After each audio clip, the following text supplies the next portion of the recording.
Hello ladies and gentlemen, it is I, Brandon, back again with Critical Failure. So as you can see, I've been trying to mess with the tire lighting situation, so it's kind of an issue. But so for the current moment, I'm actually going to be dealing with the ultimate bestiary, the Dreaded Accursed. There's a comment back when I did the, just talked about how I got this, that the Lich probably had some issues with it for the character class. So I'm going to kind of go into this. I'm not going to lie. The person talking about it said it was underwhelming. I had to say the nicest. Dealing with it. Reading this, it's kind of the same. Like, it is very underwhelming. Kind of stops at, like, level 10 for its abilities, which isn't really that fair. Mainly since your character's a fucking lich. But again, I said it's probably for power balancing, which is unfair. Like, your character's a fucking lich. That's, in my opinion, level 20. You're no longer playing the character type of stuff. Like, your character's a lich. You can probably see it in the next campaign type of stuff. But anyway, I'm going to get into it, how it decides to talk about it, and then I'm going to be filming 3 more videos after this that are actual moral. So, yeah. So, the Lich. Its prerequisites. You have to have 5th level in any class with the spellcasting feature and a spell list that includes 9th level spells. Does not include subclasses that use another class's spell list. Completed ritual to complete the phylactery. So you have to do all that jazz. You have to go through the means of doing it. So I think that'd be pretty cool. First level, you have True One Death in the phylactery. So the class features, you gain the following things. Get 1d6 per lich level. So basically, Wizard, Sorcerer, Bard, I think, gets a d8. You'd probably take these hit points. Maybe not. Depends on if you just ult or not. But here's the thing. I'm not sure. It doesn't directly talk about how it goes across.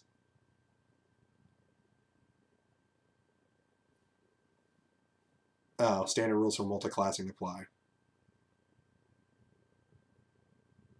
Except that they do not need to meet the ability score prerequisites for the starting class in order to gain levels.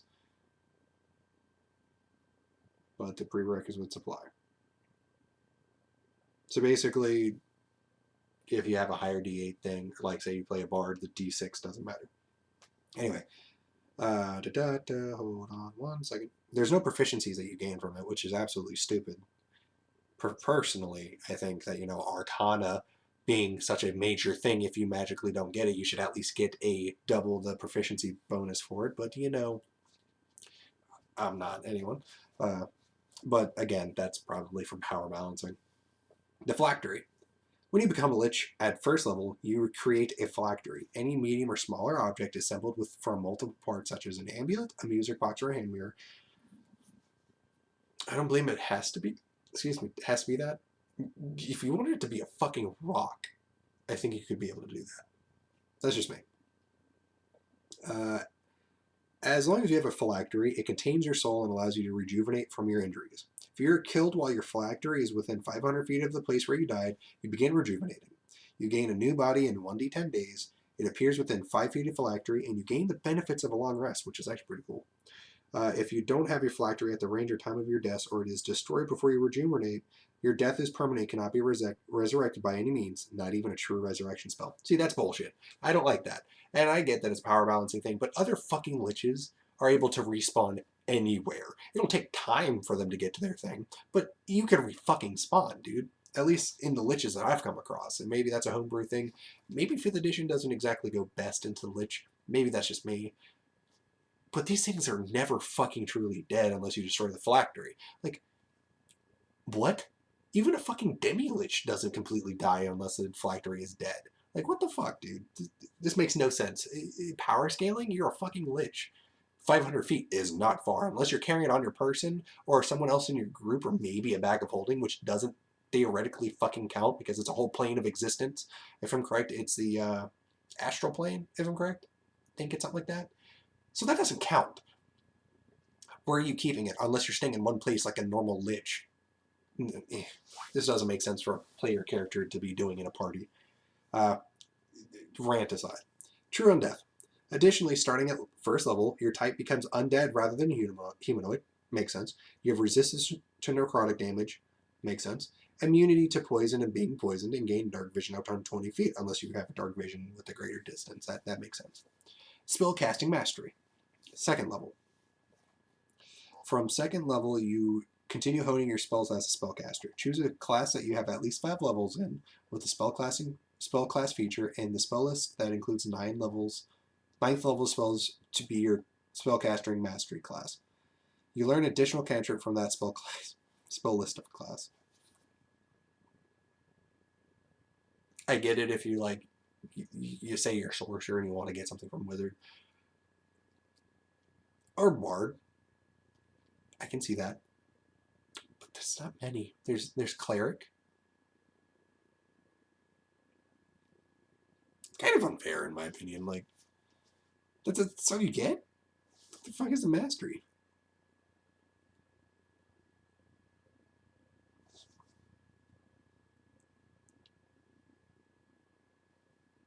It doesn't make any sense. From second level, you'll continue honing your mastery as a spellcaster. Choose a class that you have at least 5 levels in, with the spell casting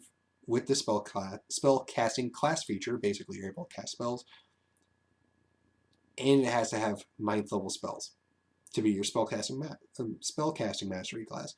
You'll learn an additional cantrip from the spell list of that class. Basically, all you get is an extra cantrip. Maybe I'm not understanding something. Maybe it's the next part. Maybe the next part is where it comes in. Oh, it says additionally, so that makes sense. Additionally, at second level, in every level therefore or thereafter, your spellcasting improves. Each time you gain this feature, you can count as gaining a level in your spellcasting mastery class for the purpose a spellcasting class feature of that class. I wish this could have been done better. And I love this book. Don't get me wrong. The bestiary is great. And the Lich so far is just like son of a bitch to read. Maybe it's the fact that I just got off of work. Maybe that's it. But here's the issue that it comes across with. It says, for example, if you're a level 7 wizard, if you're a level 7 wizard and you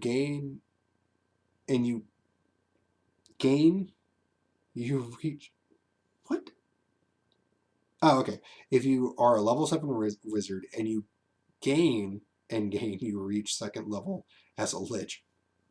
Saying you decide to multi-class at like level 6 and you level up to level 7, you become a level second level Lich. That makes sense if this thing is not very good at English.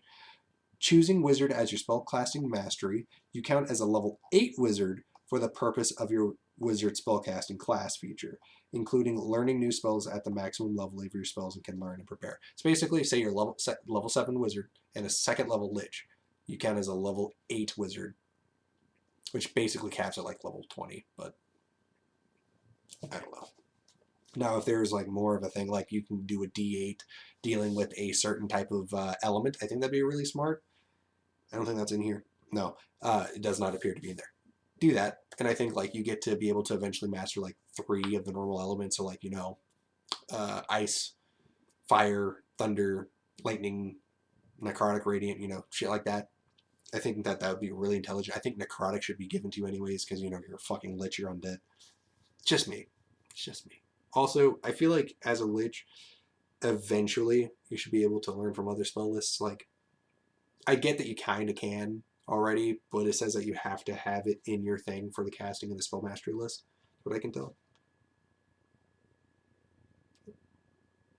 Yeah, it says you have to have 5 levels in it at least. So you have to at least be 5th level in that thing. So unless you're multi-classing from several different areas, it doesn't make sense. So this is very binding to at least one class. Like, you can't do this to 2 to what I can tell. Maybe you can. Maybe you can. No, it says only 1. You can't do it to mobile. Or to multiple. So yeah, like in the Lich thing, like I can see where it's power balancing, but this is also very underwhelming. Like, you don't really get much in terms of very new spells. You don't get more powerful things, what I can tell. Like, it's kind of sad. You get your normal ability score improvements at the 4th and 8th level. Same normal thing for that. I thought this was a good idea, but I think I can make a better one, honestly, off the top of when talking with either my friend Calvin, which I'll be talking about in another video about that YouTube channel, or my friend Ed, which you've seen him when we started that channel together. Very underwhelming. Paralyzing Touch at 6th level. You can sap the warmth from other creatures with the touch, paralyzing them with your unholy energy. As an action, you can make a melee spell attack using the spell attack bonus of your spell mastery class. On a hit, the attack does 3d6 cold damage, and the target must succeed on a Constitution saving throw against your spell save DC or be paralyzed for 1 minute. That's good. A creature can repeat the saving throw at the end of its turn, ending the effect on itself. Makes sense. I'm fine with that. Deathly Resistance. Starting at 9th level, you gain resistance to bludgeoning, piercing, and slashing damage from attacks not made with magical weapons. Additionally, you have advantages on saving throws against exhaustion, charmed, frightened, and paralyzed. I feel like you should have... I'm not sure if the Lich has immunity to weapon attack damage that aren't magical. I feel like you should have that. That's just me. Exhaustion, you're literally dead. This makes no sense why you have advantage. You're literally dead. Charmed, okay. Frightened, you're a fucking Lich, dude. You're a fucking Lich. Paralyzed, okay, I can see that one. And then you have the thing called Phylactic Bond. At 10th level, you no longer need to be near your phylactery rejuvenate. As long as you have a phylactery, you can gain a new body in 1 to 10 days after you died, independent of where your phylactery is. Makes no sense why that's a thing. It seemed like that was just like something they had thrown in because they had no fucking idea what to do. You could literally just keep scaling damage. Or, here's an idea, allow you to go into other classes and act like a Lich. Liches are powerful motherfuckers. Like, they have spells that other classes have. Like, you had a plethora of things to do, and obviously understand that, you know, this, as, you know, Nord Games, you probably were trying to get a good, decent thing out, but, like, come on, guys. This could have been better. Then again, could have been worse. I will give it that. I will try to play this if possible. I do like the idea. There are things that, you know, could be better, but that's just me. But the good thing is that after 2nd level, you quite literally get spellcasting improvements. So you continuously get extra cantrips. And the extra, you know, level up thing, which is whatever. But maybe not that cantrip thing, but that's the entire Lich. Again, I think I can create better, but that's just me. Again, some of those things I would definitely use. I like the idea of the spellcaster mastery thing, but it could be touched up. The necrotic damage stuff could definitely be boosted, like some other stuff, but that's just that. Anyways, thank you guys for watching. Please leave a like and subscribe, and comment down below what you would like to see. And thank you guys again. See you guys in the next video.